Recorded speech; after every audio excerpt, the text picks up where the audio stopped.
Hello viewers, welcome to Bus YTI channel. So ಈ ಒಂದು video ಅಲ್ಲಿ ಇನ್ನೊಂದು ಎರಡು ಕ್ಲಾಸಿಫಿಕೇಶನ್ಸ್ ಏನಿದಾವೆ based on coupling amplifiers transformer and direct coupling ಬಗ್ಗೆ ಡಿಸ್ಕಸ್ ಮಾಡೋಣ. ಲಾಸ್ಟ್ ವಿಡಿಯೋ ಅಲ್ಲಿ ನೀವು ನೋಡಿದ್ರಿ RC ಕಪ್ಲಿಂಗ್ ಮತ್ತೆ ಇಂಪಿಡೆನ್ಸ್ ಕಪ್ಲಿಂಗ್ ಬಗ್ಗೆ ಡಿಸ್ಕಸ್ ಮಾಡಿದ್ವಿ. ಸೊ ಇದೆಲ್ಲ based on coupling classifications. 4 classifications ಇದೆ: RC coupling, impedance coupling, transformer and direct coupling. So ಇದು ಬಂದು electronic mechanic trade theory subject ಅಲ್ಲಿ ಇರುತ್ತೆ. ಸೊ ಟ್ರಾನ್ಸ್ಫಾರ್ಮರ್ ಕಪಲಿಂಗ್ ಈ ಒಂದು ಮೆಥಡ್ ಅಲ್ಲಿ ಏನ್ ಯೂಸ್ ಮಾಡ್ತಾರೆ? ಸೊ ಇಂಟರ್ ಸ್ಟೇಜ್ ಅಥವಾ ಡ್ರೈವರ್ ಟ್ರಾನ್ಸ್ಫಾರ್ಮರ್ ಅನ್ನ ಯೂಸ್ ಮಾಡ್ತಾರೆ. ಎಲ್ಲಿ ನಾವು ರೆಸಿಸ್ಟರ್ R2 ನ ಯೂಸ್ ಮಾಡಿದ್ವಿ ಆ ಸ್ಟೇಜ್ ಅಲ್ಲಿ ಅಂಡ್ ಕೆಪಾಸಿಟರ್ನು ಇರ್ಲಂಗ primary and secondary windings of ಎರಡು ಒಂದು ಟ್ರಾನ್ಸ್ಫಾರ್ಮರ್ ಅನ್ನ ಯೂಸ್ ಮಾಡ್ತಾರೆ. ಅದು ಇಂಟರ್ ಸ್ಟೇಜ್ ಆಗಿರಬಹುದು ಅಥವಾ ಡ್ರೈವರ್ ಟ್ರಾನ್ಸ್ಫಾರ್ಮರ್ ಆಗಿರಬಹುದು. ಸೊ ಇದರಲ್ಲಿ ಈ ಒಂದು ಟ್ರಾನ್ಸ್ಫಾರ್ಮರ್ ಅಲ್ಲಿ ಪ್ರೈಮರಿ ವೈಂಡಿಂಗ್ ಬಂದು ಫಸ್ಟ್ ಟ್ರಾನ್ಸಿಸ್ಟರ್ಗೆ ಇಂಡಕ್ಟಿವ್ ಲೋಡ್ ಆಗಿ ವರ್ಕ್ ಮಾಡುತ್ತೆ ಅಂಡ್ ಸೆಕೆಂಡರಿ ವೈಂಡಿಂಗ್ ಬಂದು ಸೆಕೆಂಡ್ ಟ್ರಾನ್ಸಿಸ್ಟರ್ಗೆ ಸಿಗ್ನಲ್ ಸೋರ್ಸ್ ಆಗಿ ವರ್ಕ್ ಆಗುತ್ತೆ. ಅಂದ್ರೆ ಔಟ್ಪುಟ್ ಅನ್ನು ತಗೊಂಡೋಗಿ ಅಲ್ಲಿ ಸೆಕೆಂಡ್ ಸ್ಟೇಜ್ ನ ಇನ್ಪುಟ್ ಗೆ ಕೊಡುತ್ತೆ. ಸೊ ದ ಮೇನ್ ಅಡ್ವಾಂಟೇಜ್ ಏನು ಟ್ರಾನ್ಸ್ಫಾರ್ಮರ್ ಯೂಸ್ ಮಾಡೋದ್ರಿಂದ ಅಂತಂದ್ರೆ, ಫಸ್ಟ್ ಸ್ಟೇಜಿನ ಔಟ್ಪುಟ್ ಬಂದು ಅಥವಾ ಫಸ್ಟ್ ಟ್ರಾನ್ಸಿಸ್ಟರ್ ನ ಕಲೆಕ್ಟರ್ ಸೆಕೆಂಡ್ ಟ್ರಾನ್ಸಿಸ್ಟರ್ ಬೇಸಿಗೆ ರಿಮೇನ್ಸ್ ಐಸೋಲೇಟೆಡ್, ಅಂದ್ರೆ ಐಸೋಲೇಟೆಡ್ ಆಗಿ ಇರುತ್ತೆ. ಅಂದ್ರೆ ತುಂಬಾ ಕನೆಕ್ಟಿವ್ ಆಗಿರುತ್ತೆ. ಸೊ ಏನೆಲ್ಲ ಔಟ್ಪುಟ್ ಇದೆ ಅದನ್ನ ನಾವು ವಿತೌಟ್ ಎನಿ ತುಂಬಾ ಕಡಿಮೆ ಲಾಸಸ್ ಇಂದ ನಾವು ಸೆಕೆಂಡ್ ಸ್ಟೇಜ್ಗೆ ಇನ್ಪುಟ್ ಆಗಿ ಕೊಡಬಹುದು.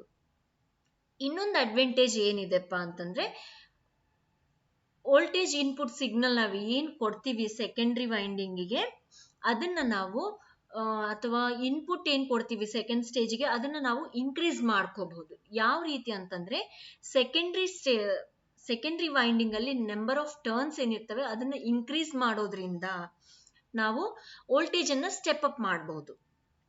ಸ್ಟೆಪ್ ಅಪ್ ಮಾಡಿ ನಾವು ಸೆಕೆಂಡ್ ಸ್ಟೇಜ್ಗೆ ಇನ್ಪುಟ್ ಆಗಿ ಕೊಟ್ಟಿದ್ದವಾಗ ಅಥವಾ ಫಸ್ಟ್ ಸ್ಟೇಜ್ಗೆ ಇನ್ಪುಟ್ ಆಗಿ ಕೊಟ್ಟಿದ್ದವಾಗ ನಮ್ಗೆ ಔಟ್ಪುಟ್ ವೋಲ್ಟೇಜ್ ಅನ್ನೋದು, ಆಂಪ್ಲಿಫಿಕೇಶನ್ ಅನ್ನೋದು ಇನ್ನು ತುಂಬಾ ಜಾಸ್ತಿ ಆಗುತ್ತೆ. ಹೈಯರ್ ಫ್ರೀಕ್ವೆನ್ಸೀಸ್ ಆಗಿ ನಮ್ಗೆ ಔಟ್ಪುಟ್ ಅಲ್ಲಿ ಆಂಪ್ಲಿಫೈಡ್ ಔಟ್ಪುಟ್ ಸಿಗತ್ತೆ.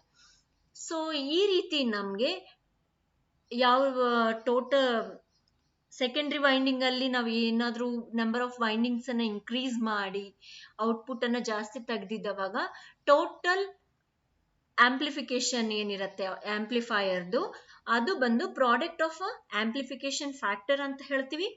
And amplification factor and transformation ratio, ಎಷ್ಟು ನಂಬರ್ ಆಫ್ ಟರ್ನ್ಸ್ ಇದಾವೆ ಆ ಒಂದು ರೇಷಿಯೋನ ಹಾಗೂ ಆಂಪ್ಲಿಫಿಕೇಶನ್ ಫ್ಯಾಕ್ಟರಿನ ಇವೆರಡನ್ನ ಪ್ರಾಡಕ್ಟ್ ಅಂದ್ರೆ ಮಲ್ಟಿಪ್ಲೈ ಮಾಡಿದವಾಗ ನಮ್ಗೆ ಬರುವಂತಹ ಔಟ್ಪುಟ್ ಏನು, ಆ ಒಂದು ಆಂಪ್ಲಿಫೈಯರ್ದು ಎಬಿಲಿಟಿ ಎಷ್ಟಿದೆ, ಎಷ್ಟು ಆಂಪ್ಲಿಫಿಕೇಶನ್ ಮಾಡಿದೆ ಅನ್ನೋದನ್ನ ನಾವು ತಿಳಿಬಹುದು.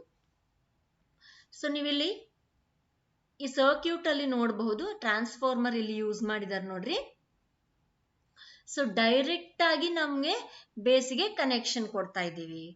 ಸೊ ಟ್ರಾನ್ಸ್ಫಾರ್ಮರಿನ ಸೆಕೆಂಡರಿ ಏನಿದೆ ಅದು ಡೈರೆಕ್ಟ್ ಆಗಿ ಸೆಕೆಂಡ್ ಸ್ಟೇಜ್ಗೆ ಆಂಪ್ಲಿಫಿಕೇಶನ್ ಸ್ಟೇಜ್ಗೆ ಡೈರೆಕ್ಟ್ ಆಗಿ ಕನೆಕ್ಷನ್ ಮಾಡ್ತೀವಿ.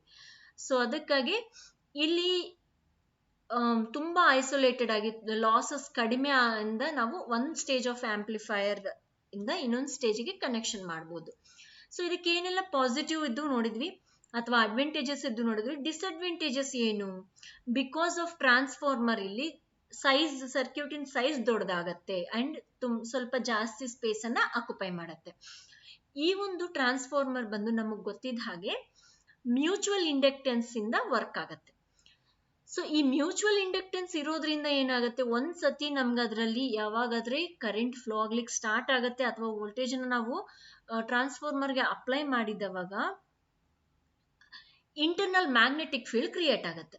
ಆ ಮ್ಯಾಗ್ನೆಟಿಕ್ ಫೀಲ್ಡ್ ಇಂದ ತುಂಬಾ ಒಂದಕ್ಕೊಂದು ಇಂಟರ್ಫೇಸ್ ಪ್ರೊಡ್ಯೂಸ್ ಆಗತ್ತೆ. ಈ ಇಂಟರ್ಫೇಸ್ ಪ್ರೊಡ್ಯೂಸ್ ಆಗೋದ್ರಿಂದ ನಮ್ಗೆ ಏನಾಗತ್ತೆ ಅಂತಂದ್ರೆ, ಇದನ್ನ ಓನ್ಲಿ ಈ ರೀತಿ ಇಂಟರ್ಫೇಸ್ ಒಂದಕ್ಕೊಂದು ಕ್ರಿಯೇಟ್ ಮಾಡೋದ್ರಿಂದ ಇದನ್ನ ಓನ್ಲಿ ಇಂಪಿಡೆನ್ಸ್ ಮ್ಯಾಚಿಂಗ್ ಅದರ ಸಲುವಾಗಿ ಮಾತ್ರ ಯೂಸ್ ಮಾಡ್ತೀವಿ, ಬೇರೆ ಯಾವುದಕ್ಕೂ ಯೂಸ್ ಮಾಡೋಕ್ಕಾಗಲ್ಲ. ಸೊ ಇದಕ್ಕೆ ಓವರ್ ಆಲ್ ನಾವು ಹೇಳ್ಬೇಕಂದ್ರೆ ಈಸಿಯಾಗಿ ನಾವು without any losses we can connect to the second stage. So ಇದು ಬಂದು transformer coupled amplifier. Next direct coupling ಅಂತ ಹೇಳ್ತೀವಿ. ಸೊ ಇದು ಬಂದು ತುಂಬಾ ಲೇಟೆಸ್ಟ್ ಮೆಥಡ್ ಆಫ್ ಕಪಲಿಂಗ್ ಅಂತ ಹೇಳ್ಬೋದು. ಈ ಒಂದು ಮೆಥಡ್ ಅಲ್ಲಿ ಫಸ್ಟ್ ಟ್ರಾನ್ಸಿಸ್ಟರ್ ನ ಕಲೆಕ್ಟರ್ ತಗೊಂಡು ಡೈರೆಕ್ಟ್ ಆಗಿ ನಾವು ಸೆಕೆಂಡ್ ಟ್ರಾನ್ಸಿಸ್ಟರ್ ನ ಬೇಸಿಗೆ ಕನೆಕ್ಟ್ ಮಾಡ್ತೀವಿ. ಅದಕ್ಕಾಗಿ ಏನಾಗುತ್ತೆ, ಏನೆಲ್ಲ ಡಿಸಿ ಕಾಂಪೊನೆಂಟ್ಸ್ ಉಳಿದಿರ್ತವೆ ಫಸ್ಟ್ ಆಂಪ್ಲಿಫೈಯರ್ ಸ್ಟೇಜ್ ನ ಔಟ್ಪುಟ್ ಅಲ್ಲಿ ವಿಲ್ ಬಿ ಡೈರೆಕ್ಟ್ಲಿ ಪಾಸ್ ಆಗ್ಬಿಡ್ತವೆ ಸೆಕೆಂಡ್ ಸ್ಟೇಜ್ ನ ಆಂಪ್ಲಿಫೈಯರ್ ಸ್ಟೇಜ್ಗೆ ಡೈರೆಕ್ಟ್ ಆಗಿ ಹೋಗ್ಬಿಡ್ತವೆ. ಸೊ ಇದರಿಂದ ಏನು ಇರುವಂತಹ ಅಡ್ವಾಂಟೇಜಸ್ ಏನು ಅಂತಂದ್ರೆ ಡಿಸ್ಟೋರ್ಷನ್ ಕಡಿಮೆ ಇರುತ್ತೆ ಅಂಡ್ ಫ್ರೀಕ್ವೆನ್ಸಿದು ಯೂನಿಫಾರ್ಮ್ ರೆಸ್ಪಾನ್ಸೂ ಸಿಗತ್ತೆ. ಅಂದ್ರೆ ನಾವು ಯಾವ ರೀತಿ ಇನ್ಪುಟ್ ಅಲ್ಲಿ ಚೇಂಜಸ್ ಮಾಡ್ತೀವಿ ಅದೇ ರೀತಿ ಔಟ್ಪುಟ್ ಅಲ್ಲೂ ಫ್ರೀಕ್ವೆನ್ಸಿ ಚೇಂಜಸ್ ಆಗುತ್ತೆ ಅಂಡ್ ಪರ್ಟಿಕ್ಯುಲರ್ ಫ್ರೀಕ್ವೆನ್ಸಿನ ಸೆಲೆಕ್ಟ್ ಮಾಡ್ಕೊಳ್ಳೋಕ್ಕೂ ಆಗುತ್ತೆ ಅಂಡ್ ಆಲ್ಸೋ ತುಂಬಾ ವೈಡ್ ಫ್ರೀಕ್ವೆನ್ಸಿ ರೇಂಜ್ ಅನ್ನ ನಾವು ಆಂಪ್ಲಿಫೈ ಮಾಡಬಹುದು.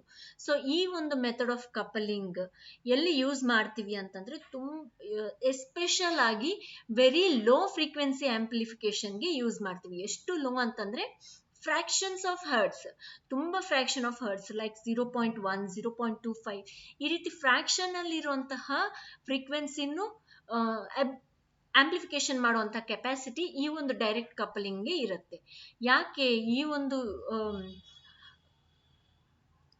ಎಬಿಲಿಟಿ ಯಾಕಿರುತ್ತೆ ಅಂತಂದ್ರೆ ನಾವು ಡೈರೆಕ್ಟ್ ಆಗಿ ಕನೆಕ್ಟ್ ಮಾಡ್ತಾ ಇದೀವಿ. ಫಸ್ಟ್ ಸ್ಟೇಜಿನ ಔಟ್ಪುಟ್ ಅನ್ನ ಡೈರೆಕ್ಟ್ ಆಗಿ ನಾವು ಸೆಕೆಂಡ್ ಸ್ಟೇಜ್ಗೆ ಕನೆಕ್ಟ್ ಮಾಡ್ತಾ ಇರೋದ್ರಿಂದ without using any of the coupling elements direct ಆಗಿ ನಾವು ಕನೆಕ್ಟ್ ಮಾಡ್ತಾ ಇರೋದ್ರಿಂದ ವಿತೌಟ್ ಎನಿ ಲಾಸಸ್ ನಮ್ಗೆ ಕನೆಕ್ಟ್ ಆಗುತ್ತೆ ಅಂಡ್ ಸಣ್ಣರಿಂದ ಸಣ್ಣ ಫ್ರೀಕ್ವೆನ್ಸಿನೂ ರೆಕಗ್ನೈಸ್ ಮಾಡ್ಕೊಳ್ಳುತ್ತೆ.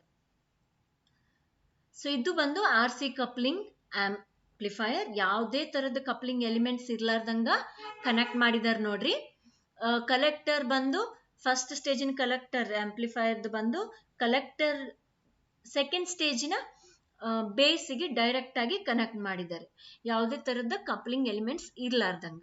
ಸೊ ಇದರಿಂದ ಬಹಳನೇ ಅಡ್ವಾಂಟೇಜಸ್ ಇರುತ್ತೆ. ಸೈಜನು ತುಂಬಾ ಚಿಕ್ಕದಾಗತ್ತೆ, ತುಂಬಾ ವೈಡ್ ರೇಂಜ್ ಆಫ್ ಫ್ರೀಕ್ವೆನ್ಸಿನ ನಾವು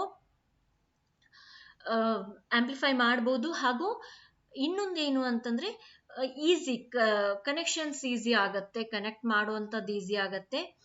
ಸೊ ತುಂಬಾ ಕಡಿಮೆ ಸೈಜುನು ಆಗತ್ತೆ and small amount of frequencies ವೇರಸ್ fractions ಅದು ತಗೊಳ್ಳುವಂತ ಇನ್ಪುಟ್ ಆಗಿ ತಗೊಳ್ಳುವಂತಹ ಕೆಪಾಸಿಟಿ ಒಂದು ಡೈರೆಕ್ಟ್ ಕಪಲ್ಡ್ ಆಂಪ್ಲಿಫೈರ್ಗೆ ಇರುತ್ತೆ. So this is all about the 4 classifications. Last video ಅಲ್ಲಿ 2, ಈ ವಿಡಿಯೋ ಅಲ್ಲಿ 2 ಕ್ಲಾಸಿಫಿಕೇಶನ್ಸ್ ನೋಡಿದ್ವಿ ಬೇಸ್ಡ್ ಆನ್ ಕಪಲಿಂಗ್. ಸೊ ಮುಂದಿನ ವಿಡಿಯೋ ಅಲ್ಲಿ ಬೇಸ್ಡ್ ಆನ್ ಪವರ್ ಏನೇನ್ ಕ್ಲಾಸಿಫಿಕೇಶನ್ ಇದಾವೆ ಆಂಪ್ಲಿಫೈಯರ್ಸ್ ಅನ್ನೋದನ್ನ ನೋಡೋಣ. Thanks for watching. Please subscribe and press the bell icon for further notifications. Like and share the videos. Thank you.